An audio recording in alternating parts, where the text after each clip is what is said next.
Hello, everybody, and welcome back to OMB Reviews. I am the critic who is a cynic. Hope you're doing well, and today we're doing a box office breakdown for this past weekend, which saw Beetlejuice, now 3 weeks in a row, get the #1 spot, beating out the newcomer from Paramount in Transformers 1. And even though Transformers 1 has been getting a lot of praise, a lot of positive word of mouth from various reviewers across the spectrum, the film still coming in well below what initial projections for the film were going into the weekend. Most of the averages for those projections, remember, were hovering around $30 million or so. For the fact that the film coming in at 25 means, yes, it's getting that positive praise, that positive word of mouth, but people are just not showing up to this movie, so much so that this is verifiably now the worst opening in the history of the Transformers franchise, going back even just to the first live-action version of the film from back in 2007, I believe was the year that came out. So, yeah, not good news whatsoever. This film pretty much on par with the same box office for Bumblebee, but just remember, the box office for Bumblebee had much lower ticket prices. So even when you adjust for inflation, right, and you have this slight difference between them, where technically Transformers 1 has in certain ways a bit of an edge in certain regards, those ticket prices make it even worse. And again, we'll dive further into those numbers in just a second. But before going further with this, also some updated numbers for Am I Racist films, the new films like Never Let Go and The Substance. We'll go into all those things. Make sure you smash that like button, light that fire button, honestly smash the rumble button as well. Also make sure that you are subscribed, hit that bell. That way you get notified every time a video or live stream goes live on the channel. So let's go ahead and dive into these numbers. So first, for Beetlejuice, $26 million is right now the current projections. Now remember, Monday, Tuesday rolls around. We do get those actuals for the weekend, so this could always go up, could go down. So it'll be interesting to see whether Transformers 1 is actually able to overperform on Sunday and actually bring it to the point where it actually ends up the #1 spot. Regardless of that, though, the fact that it's even this close with a film that's been out for 3 weeks, that even itself has had kind of mixed reactions, mixed reviews in the case of Beetlejuice, kind of shows you the power that this film, Beetlejuice, is having, and also just how much damage has been done by the Michael Bay universe. I think that people are underestimating just how poorly Michael Bay did those movies and just how much the audiences are just so tired of the Transformers brand because of those movies. This is one of the reasons why Bumblebee, which also got some decent praise from certain people who are in the fandom for the Transformers franchise, I myself not being one of those persons. In fact, I hated Bumblebee because the writing was completely atrocious, but there were still people that liked it. More so, I think, personally, because it moved away from the Michael Bay era, and it also featured, in many ways, probably some of the best designs for the different characters, right, from the actual Transformers perspective, but it still had the really garbage, human story and some really bad writing to boot. Same writer, by the way, who did Birds of Prey, the Harley Quinn film, and so I can't really say I'm not surprised that the writing is at same par in that same level. But this film, apparently, Transformers 1, is nothing like those movies, is a fully animated film, is for both audiences that are kids and also for adults as well. So this sounds like a movie that's meant to try to get things back on the right track. And as we all know, films can have lower than expected opening weekends, can have even poor opening weekends, but can down the line find the stretch, down the line do better. So we could still potentially see this movie find some success. But I'm just saying, as of right now, with a $75 million budget, making only $25 million in your opening domestic weekend, and not making a lot of money internationally either, we'll talk about those numbers in a second. Let's just say this, we gotta say it like it is. Doesn't matter how I feel about a film one way or the other. I'm always gonna tell it to you straight whenever I see these numbers, and this is a really, really bad opening, worst in the franchise's history.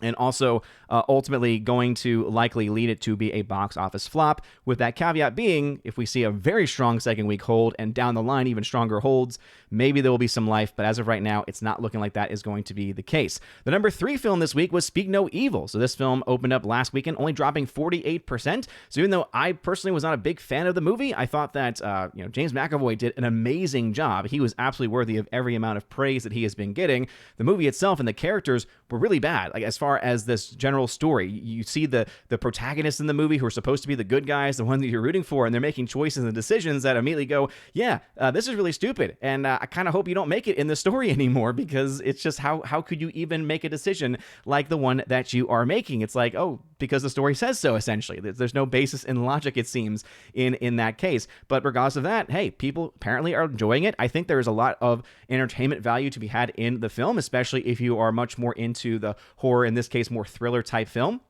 Even though I would say there's nothing really too surprising that ultimately happens. The twist that happens is something that I think some people, probably a lot of people, could probably end up see is happening. And I think the trailers give a little bit too much away in many regards. But regardless of that, the numbers are what they are. And this film doing very, very well right now for Universal, $5.9 million. A company that is not doing well still is Lionsgate. So Lionsgate has a brand new release, also getting some middling reviews, some mixed reviews. I've heard some positive things about it. Some others say that it's very forgettable. It's a film that you're not going to talk about too far down the line, but when you're in the movie, it has some elements of thrill to it, and one of the better films from Halle Berry as of late. But that doesn't really say that much. And Lionsgate itself, even when it has movies that aren't as bad as some of the others, are still struggling quite a bit when it comes to not being effective in their marketing, not having films be made that are actually driving out people through word of mouth to go and see their films. So this movie only making $4.5 million in its opening weekend. This movie opening across the board. Let me see if I can actually add this column real quick of the theater counts. There we go. So as you can see, this film getting a decent release of 2,600 screens. So this is definitely a wide release, but just kind of goes to show you Lionsgate is not in a very good position. If you look at this movie and plethora of other films that they've had over the last few years, they have really not had any major winners, with maybe the exceptions of the John Wick 4 film that came out, was it last year, which was very solid and did well. But even that film was not the biggest of moneymakers, at least theatrically. I think that the John Wick universe is one of those things where it does well at the box office enough to make some profit, but then after the fact, a lot of people buying those Blu-rays, 4Ks, all the other things related to their IP, selling those rights as well, right? They have the potential at least to sell those rights in different ways, and so there's a lot of money to be made in those areas, but Lionsgate right now is just nowhere near even some of the bigger films they had of last year. We'll talk more about that in a second as well. Deadpool Wolverine dropping down to number 5, but still in the top 5 after 9 weeks of release. Kind of crazy to think this film is still at 2,400 screens. It's still making $3.9 million in a weekend, and even after it's been as long as it has been, still adding up the money. Right now, as you can see, it's getting very close to $630 million domestic. I said that I think the end point for this film is probably going to be a little bit closer to $640 million. It's not making much in the day-to-day performances as far as the individual weekday numbers are concerned as a rated R film this far out, but still, this film has done so much more than anyone could have possibly expected it to. I think a lot of us knew it would be a big hit. I don't think any of us expected it to be this massive of a hit by any means. Speaking of films that seem to have a hit potential on their hands because of some of the very positive praise coming, especially from the guys over at Film Threat, but also some of the subject matter maybe turning off some audiences from going to see it, is The Substance from MUBI. It's a distributor I have not heard of personally. Only $3.1 million in its release, around 1,900 screens. So again, a limited film, but still, I would say probably closer to that wide release territory in the number of theaters that it's at, but not available everywhere. Apparently a body horror film that goes very, very, very far in its commentary on modern day Hollywood, especially when it comes to how actresses age and how they are treated and how they themselves are presented and how they actually present themselves and the choices and decisions that they end up making, which really kind of destroy who they are as people. It sounds very interesting. I actually have plans to go see this film either tonight or Tuesday, depending on family schedules, because family are in town for the weekend for my little one's birthday. It's her first birthday, so happy birthday to the little baby, Lady Sif, who is in my house. But anyway, never let go. In the case of The Substance, hard to say. This film cost about $17.5 million. We just got those numbers out earlier today, last couple of days, and so right now, too early to tell. This is the kind of film also that could, through word of mouth, especially with the intrigue over the body horror aspect, could bring some interest out, but apparently it's also that film that can make people walk out of the theater. So as many people are going to see this film watching it, you kind of wonder how much money might be lost because people in the first 20 minutes decide, hey, yeah, I'm out of here because it's a little bit too much for me. Who knows? Who is to say at this point? A little too early to tell. I would say right now, doesn't seem to be tracking well enough, but it's not going to be a massive bomb by any means. And it seems that this is coming from a company that can sell the rights after the fact. And I think it's going to probably have a good chance to make some money in the after theatrical market. Speaking of after theatrical, because I really think this is something that probably needs to start being talked about, is for the film Am I Racist? Right, from the Daily Wire, from Matt Walsh, SDG releasing for this movie, making another $2.5 million. So for a documentary in 2024 with the kind of content that this movie is about, one, making over $4 million last weekend, which again, for itself is impressive. I did say it was disappointing in my last box office breakdown because ultimately it came in half the number that was being projected, right? You had two major box office projections putting it at $8 or $7 million in its opening. Doing around $4.5 or so million is definitely a far cry from that. That being said, when you compare this to other documentary releases over the last 10 years, it is still on the higher side. Even when you adjust for inflation, it is still somewhat competitive there. And for a movie like this, the first from the Daily Wire, to be put out theatrically, I think that's a very good sign. I do think, though, that the Daily Wire would be wise to actually start to respect their fans, to respect the people that are subscribed to their channel, because I do think that having this film theatrically, and then whenever asked, hey, when is it going on to the Daily Wire? When is it going to be available for them? And then giving them the answer of, I don't know. And I know there's plans for an international release. My guess is that they're saying nothing about the Daily Wire because they don't want to suppress the box office for it. But I do think that that is a bit of a low blow to fans. I think that, yeah, you should probably have put this out day and date release. Yes, obviously, you want to make a statement at the box office, but this is already going to be a tough sell as a documentary film, and there are plenty of films that have been able to do as well, and in many cases even better, from the last 20 years or so. That all being said, no one can deny this film doing very well despite the animosity, despite all the things going on around it. So kudos to them for having yet another successful weekend here, now in the top 10, last week in the top 4. The film Reagan at $1.6 million, a 43% drop from last week, so still hanging on, but as I've mentioned previously, starting to lose out on some screens here and not making enough money to make its money back theatrically. I do think it will make it back down in the long haul, though, in its post-theatrical release, where the rights are probably going to be able to get it, right? The distribution rights for it on streaming, probably going to be enough to bring some help in its way. We have this other film from Trafalgar release called Jungkook I Am Still. No idea what that is, but that's in the top 10. And then rounding out top 10 is Alien Romulus, dropping from the number 7 spot here. Still, again, adding to its overall profits. Going to individual releases, Beetlejuice, as of the recording of this video, is at $329.8 million. As I've mentioned in previous videos, sometimes the internationals can be a little delayed on thenumbers.com, but these are the sites, this is the site that I go with because oftentimes Box Office Mojo is a bit delayed in their releasing, and sometimes there are mistakes. And so this one, again, there's always going to be some chance of mistakes happening because anything where you have digital data entry, there's always that chance that something could happen.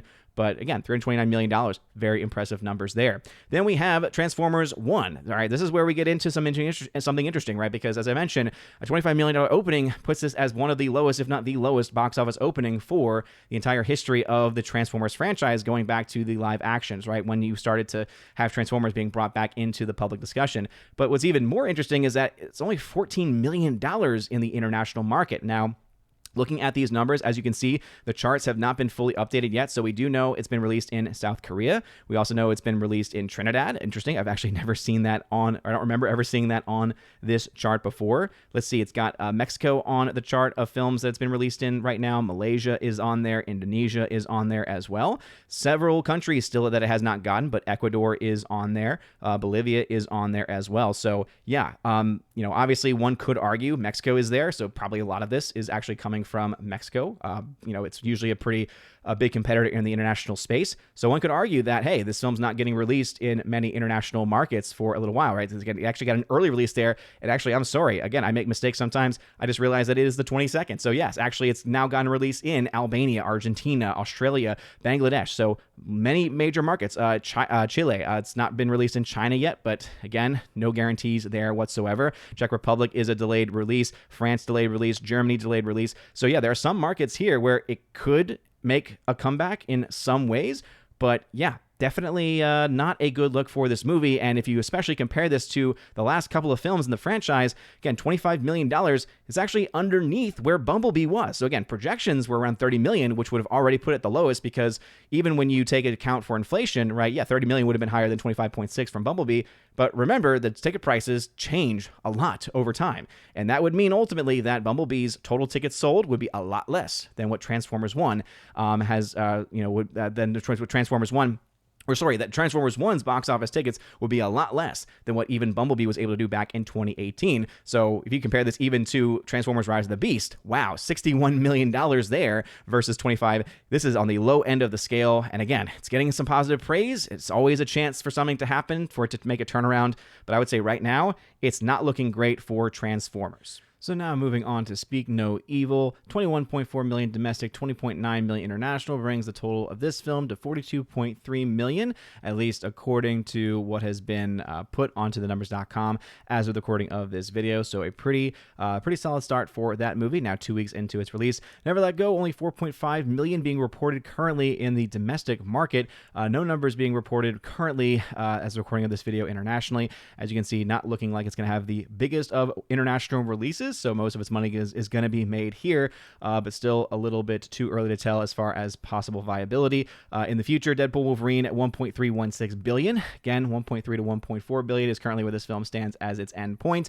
The Substance at $3.1 million. Currently, no internationals being reported. It is expected to have a decent, or rather a very small international release as far as the countries being reported right now, with the latest release coming in November in France. This is definitely a film also that's probably going more so for the arts crowd, more so for the Oscar type crowd, I would imagine, and so probably not a lot of money to be had in this movie. Am I racist at $9 million? Again, very solid for its film, for the performance for this film, and with a $3 million budget, the film is now finally making its money back and making some profit. And Reagan at 26.5 million, again, better than anyone would have expected, but it is just not really enough to make up for that budget that it has. Going to the charts, because we love charts here on OMB Reviews, so that way hopefully I can get a better idea of the things that I am saying. So first with Transformers 1.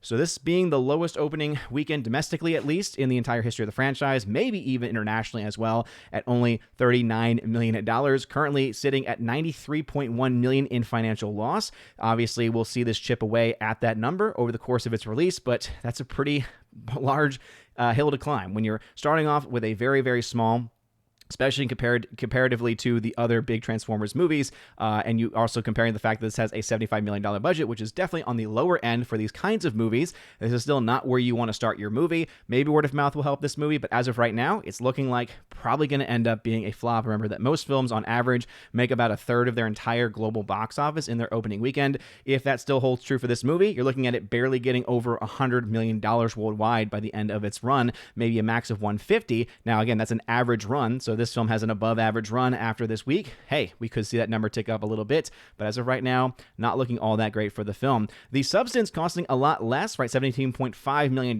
making only 3.1. Still not the best of starts. You're still $24 million in the red, and the chances of it being made up after the fact, not really as strong. Again, you're not expecting a huge international numbers for this movie. This is not that kind of release, and domestically even too, you're not going to have, I think, enough people showing interest in the film to make up for that deficit, but it is still too early to tell. It is the first week, so we'll base that officially after our second weekend numbers there, but we're still not quite there yet. Never Let Go, 4.5 million, 27.5 million in the red as of right now, so that's based off of a budget of around $20 million. So again, has a little ways to go. Probably not going to make it back.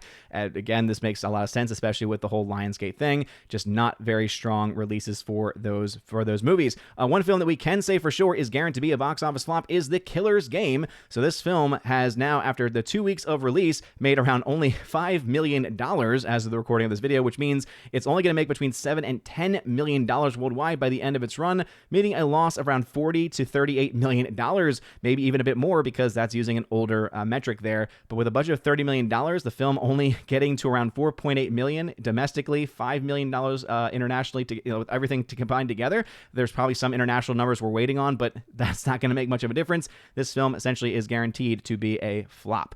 Speak No Evil at $42 million after 2 weeks of release. Guess what? This film is on path to make its money back. So $2.3 million right now in the red, but with the release now getting to $42 million after 2 weeks, again, jumping from 11.5 all the way up to 42.3, expecting this film to get somewhere between 60 and 51. Oops, sorry. I don't know why it actually gave the wrong number there. So actually it's going to be even better. So yeah, between $60 and $84 million by the end of its run. And because of that being the case, that means we're expecting the film to make between $13 and $28 million in net profits. So this movie is on pace to make profits by next week. Definitely by next week, maybe even before that. And yeah, looking very good for that release. And my racist, as I mentioned, is now $454,000 in the black because of a $3 million production budget. They obviously marketed the film very effectively as well, so they probably spent another 1.5 or so million on that marketing. And again, that's because Hollywood standard is you take the budget multiplied by 1.5, and that's your total spend. Usually it's about that much money for marketing. I know it seems like a lot, but hey, they do spend quite a bit of money to get their films out there. And so right now, though, hey, it's making enough money to make some profit. And this is before they've put it onto the Daily Wire. And so, yeah, even more reason for them to do so. And that's why I also think ultimately they're going to put it on VOD probably even before the Daily Wire, or that might be in their plans to do that. Probably be a good idea for them. It gets more outreach that way. You're able to reach the houses of more people, but also make a little bit more profit on top of that as well. So yeah, looks like they're on their way to make a decent amount of profit. And then Beetlejuice currently $15.9 million in the blacks. This film continuing to add to its profits. We talked about this last weekend about how this film right now is set to make quite a bit of money in its lifetime. Expected to make over $100 million in net gain profit by the end of its run, and it seems like it is on pace to do just that. But what say you? Do you think that Transformers 1 is going to come out of nowhere? All right, it's got a lot of positive word of mouth. I've seen a lot of comments praising it, and a lot of people doubting the fact that I was saying in the box office preview for this weekend that I thought it was probably going to flop, or that it was not looking like it's going to be the best of the releases for the franchise. Turns out, actually, yeah, it came in well underneath the $30 million projections going into the weekend, and has actually come out as both the lowest grossing film, even when you adjust for inflation, or when you adjust for inflation, and then when you take into account ticket prices, even worse. So definitely not a good start for this movie, but hey, stranger things have happened. We've seen low releases before that have been able to build up over time. So anyway, do you think that's going to happen for this movie? Also, thoughts on the films like The Substance or Never Let Go, or any of the films I've mentioned? Let me know in the comment section down below. If you like this video, smash that like button. A lot of that fire button over on Aussie, smash the rumble button as well. You guys are all amazing and beautiful people. Have a wonderful rest of your day, a blessed Sunday, and as always, God bless.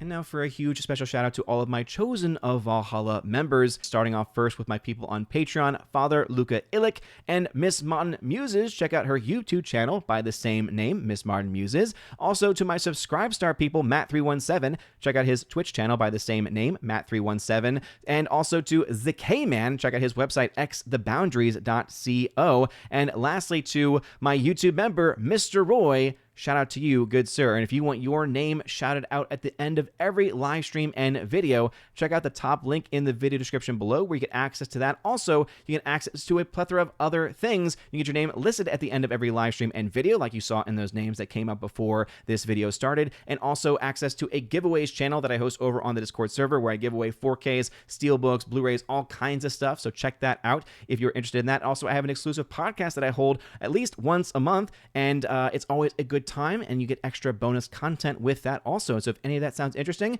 again, check out that top link in the video description below. You guys are all amazing and beautiful people. Have a wonderful rest of your day, a blessed August, and as always, God bless.